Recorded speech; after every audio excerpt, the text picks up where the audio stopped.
गणेश और मूषकराज भोजन करने के बाद में चांदनी रात में गणेश मूषकराज को कहते हैं, मूषकराज, माता के हाथों का स्वादिष्ट खाना खाकर बड़ा आनंद आया है, इसीलिए आज तुम खाना खाने के बाद इस चांदनी रात में मुझे घुमाने ले चलो, मुझे सैर करा कर लाओ।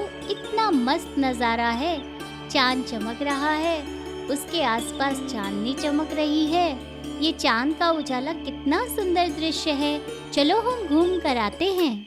जैसी आपकी आज्ञा गणेश भगवान, आइए बैठिए अपने वाहन पर, ये मूषकराज आपको सैर कराने के लिए तैयार है।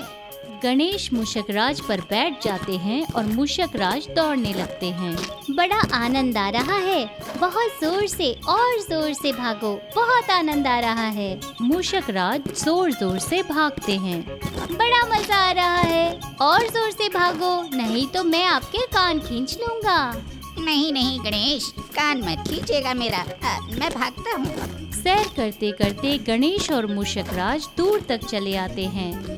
अचानक मूषकराज के सामने एक जानवर आ जाता है और मूषकराज डर जाते हैं और रुकने की कोशिश करते हैं, लेकिन खुद को रोक नहीं पाते। देखते ही देखते गणेश को लेकर वो गिर जाते हैं। अरे क्या हुआ, तुमने तो मुझे गिरा ही दिया। अरे गणेश जी, वो मेरी राह में कोई जानवर आ गया था, इसलिए मैं खुद को रोक ही नहीं पाया, गिर गया, मुझे क्षमा कर दीजिए। कोई बात नहीं, पर क्या तुम्हें किसी के हंसने की आवाज़ सुनाई दे रही है? हाँ गणेश, लगता है हमें गिरा हुआ देखकर कोई हम पर जोर जोर से हंस रहा है। पर मुझे तो कुछ दिखाई नहीं दे रहा है, सिर्फ आवाज़ आ रही है। कौन हंस रहा है? कौन मेरा मजाक उड़ा रहा है? हिम्मत है तो सामने आओ। अरे गणेश जी, ऊपर तो देखो, आसमान में वो चांद जिसकी तुम थोड़ी देर पहले तारीफ कर रहे थे ना, वही तुम पर हंस रहा है प्रभु।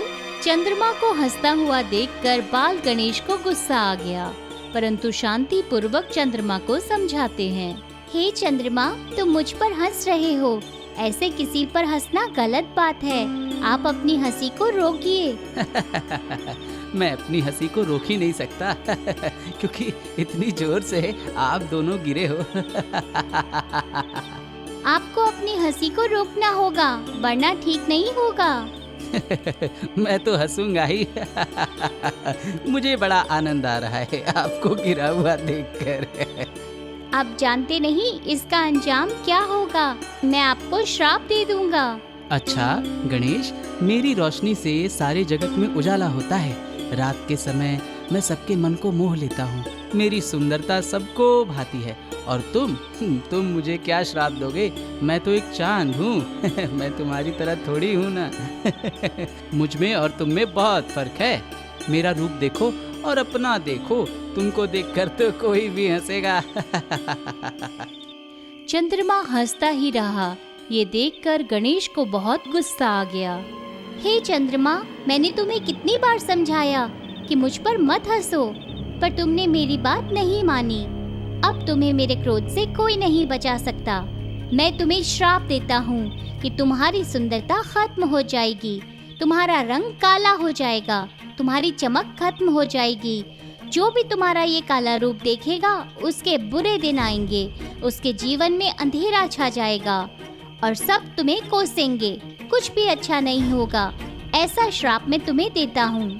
गणेश द्वारा ऐसा श्राप देते ही चंद्रमा पूरी तरह से काला पड़ जाता है। सारे चंद्रमा पर काले धब्बे पड़ जाते हैं। रात भी काली हो गई, अमावस्या हो गई। चंद्रमा खुद की तरफ देखकर कहता है, अरे ये क्या, मैं तो पूरी तरह से काला पड़ गया। मेरी सारी सुंदरता खत्म हो गई, मेरी सारी चमक न जाने कहाँ चली गई। मैं तो सचमुच श्रापित हो गया। गणेश द्वारा दिया गया श्राप मेरी सुंदरता को नष्ट कर देगा। ये मुझसे क्या हो गया? मैंने गणेश का मजाक उड़ाया, मुझे ऐसा नहीं करना चाहिए था। चंद्रमा बाल गणेश से कहते हैं, हे गणेश जी, मुझसे अनर्थ हो गया, मुझे आप पर हंसना नहीं चाहिए था। आपके समझाने के बावजूद भी मैं आप पर हंसता रहा।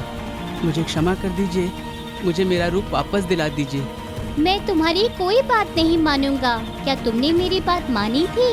अब तुम्हें मेरे श्राप से कोई नहीं बचा सकता है। तुम जीवन भर ऐसे ही काले रहोगे।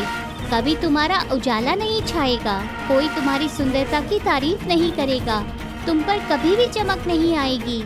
नहीं गणेश जी, मुझे क्षमा कर दीजिए, मुझसे गलती हो गई। मुझे अपनी सुंदरता पर गर्व था, मुझे अपनी सुंदरता पर अहंकार हो गया था। कृपा करके मुझे मेरा रूप वापस दे दीजिए।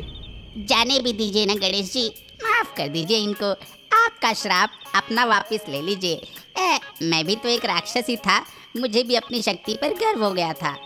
आपने मुझे माफ कर दिया और मैं आपकी सेवा कर रहा हूँ। आज मैं आपका वाहन बनकर आपकी सेवा कर ही रहा हूँ।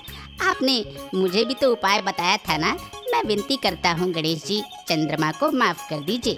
उन्हें कोई उपाय अवश्य दे दीजिए गणेश जी। अगर चंद्रमा की चांदनी नहीं होगी तो रात में भी धरती पर उजाला कहाँ से मिलेगा? सारे जगत में अंधेरा छा जाएगा, किसी को कुछ दिखाई ही नहीं देगा। उनका उजाला तो रात के समय जरूरी है ना।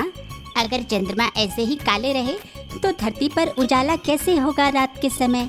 मूषकराज, अगर आप कह रहे हो तो मैं इनको माफ कर दूंगा, पर ये श्राप पूरी तरह नहीं खत्म होगा। मैं मेरा श्राप तो वापस नहीं ले सकता, पर इन्हें उपाय जरूर दे सकता हूँ। सुनो चंद्रमा, मैं तुम्हें उपाय दे रहा हूँ कि आज से तुम्हारा यह रूप धीरे धीरे बदलता हुआ रहेगा। तुम धीरे धीरे काले हो जाओगे और फिर से धीरे धीरे अपने रूप में वापस आ जाओगे। ये चक्र आजन्म चलता रहेगा, यही तुम्हारा उपाय है। तुम्हारा काला रूप देखकर जिसके भी बुरे दिन आएंगे, वह मेरे जन्मदिन पर जो भी तुम्हें देखेगा उसका बुरा वक्त आएगा, पर दूसरे ही दिन तुम्हारे दर्शन करके वह टल जाएगा। अच्छे दिनों की शुरुआत हो जाएगी। तथास्तु। उस दिन के बाद में अमावस्या और पूर्णिमा पर चंद्रमा का रूप धीरे धीरे बदलने लगा। कभी वो पूरी तरह से काला हो जाता है और कभी वो पूरी तरह से चमकीला होता है। उनका आकार भी छोटा और बड़ा होने लगता है। इस कहानी से हमें ये सीख मिलती है कि सुंदरता का घमंड एक दिन खुद ही सुंदरता बिगाड़ देता है। अगर आप महक हो तो औरों को महका कर उन्हें सुख दो, ना कि दूसरे पर हंस कर उन्हें दुखी करो।